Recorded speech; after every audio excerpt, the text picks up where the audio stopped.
नमस्कार दोस्तों, doctor Jayaprakash education में आपका स्वागत है। दोस्तों, आज का हमारा विषय है संविधान का संशोधन। किस प्रकार भारतीय संविधान में संशोधन होता है और इसकी कौन कौन सी प्रक्रियाएं हैं, इसकी चर्चा हम एक विस्तार पूर्वक करेंगे। दोस्तों, जैसा कि मैंने बताया था कि भारतीय संविधान लचीला एवं कठोर संविधान है। लचीला और कठोर का मतलब क्या होता है? यदि संशोधन की प्रक्रिया बहुत ही सरल हो तब संविधान लचीला होता है। यदि वही प्रक्रिया संशोधन की कठोर या जटिल होती है तब उस संविधान को कठोर संविधान कहा जाता है। दोस्तों, भारतीय संविधान में ये दोनों ही शामिल है। दोस्तों, संशोधन की जो शक्ति है वो हमारे संविधान के अनुच्छेद 368 में दी गई है। संशोधन का जितना कार्य होता है वो इसी अनुच्छेद के तहत होता है। इसे याद करना बहुत ज़रूरी है। दोस्तों, एग्ज़ाम में अक्सर पूछता है कि किस अनुच्छेद में संशोधन की प्रक्रिया या संशोधन शामिल है, तो 368, ठीक है, 368 में है। संविधान में संशोधन किसी भी प्रकार हो सकता है, लेकिन संविधान में संशोधन हो तो इसका ध्यान रखा जाता है कि इससे उसका मूल ढांचा ना बदले, ठीक है।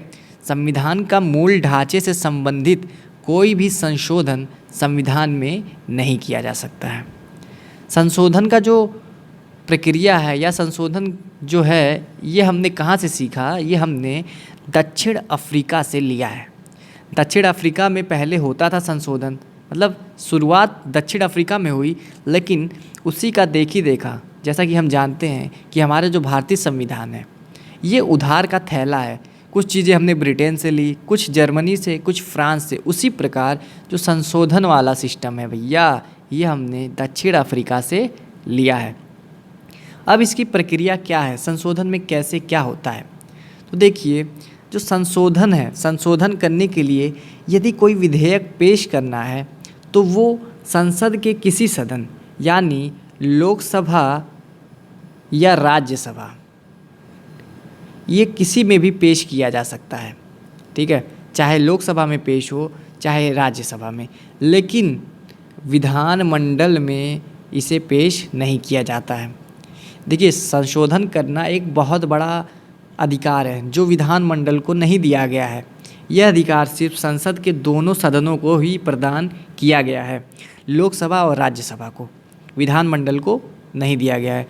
तो पेश कहाँ होगा? या तो लोकसभा में या फिर राज्यसभा में। अब विधेयक को गैर सरकारी या मंत्री द्वारा स्थापित कर सकते हैं, ठीक है, विधेयक को कोई गैर सरकारी या मंत्री द्वारा स्थापित किया जा सकता है। दोनों सदनों की बहुमत अनिवार्य है। कुल सदस्य संख्या के आधार पर संसद के उपस्थित 2/3 बहुमत। देखिए, यदि किसी बहुमत होगा तभी उसे स्वीकृति मिलेगी या पेश होगा। जैसे कि मान लीजिए किसी भी विधेयक को पेश किया गया, ठीक है, अब उसको जब पेश किया गया है तो मान लीजिए लोकसभा में पेश किया गया तो वहाँ पे उपस्थित सदस्यों की बहुमत होना, 2/3 बहुमत होना बहुत ज़रूरी है। उसके बाद दूसरे सदन की भी उसमें बहुमत होना आवश्यक है।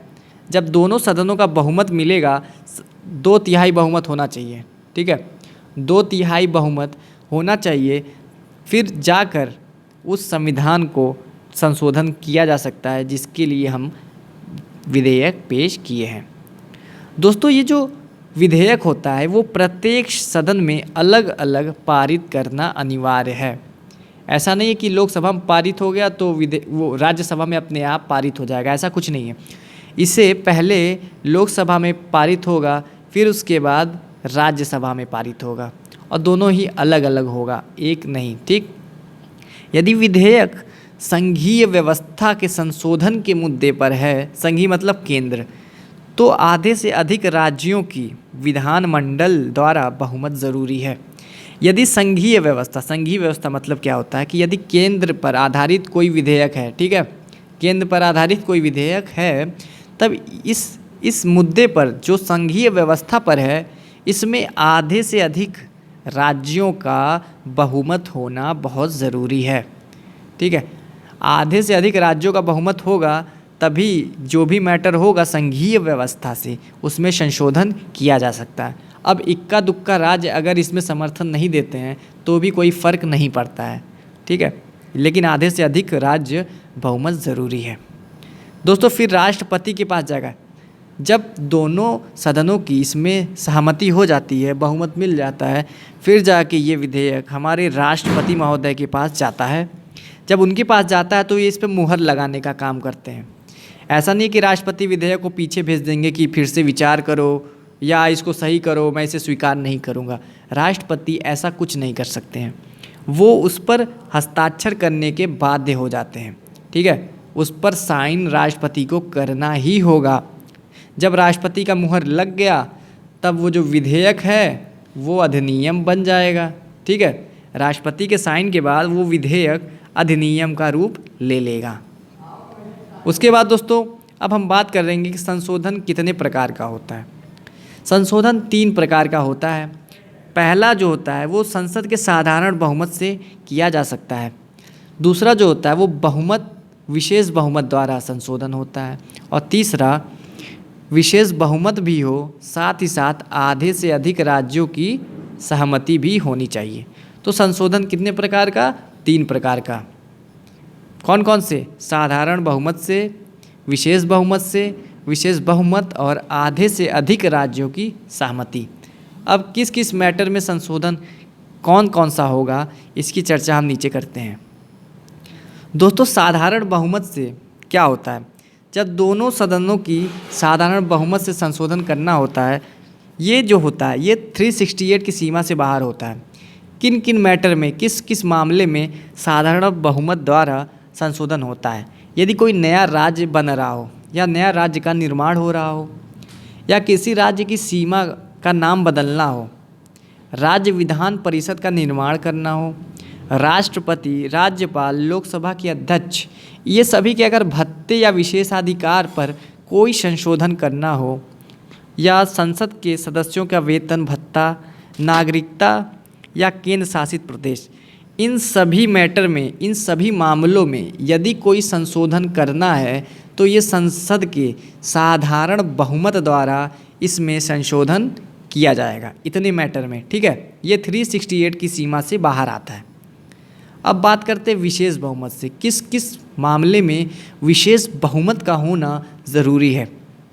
इसमें क्या होता है कि प्रत्येक सदन के कुल सदस्यों का बहुमत, साथ ही साथ प्रत्येक सदन में उपस्थित मतदान करने वाले 2/3 सदस्यों का बहुमत।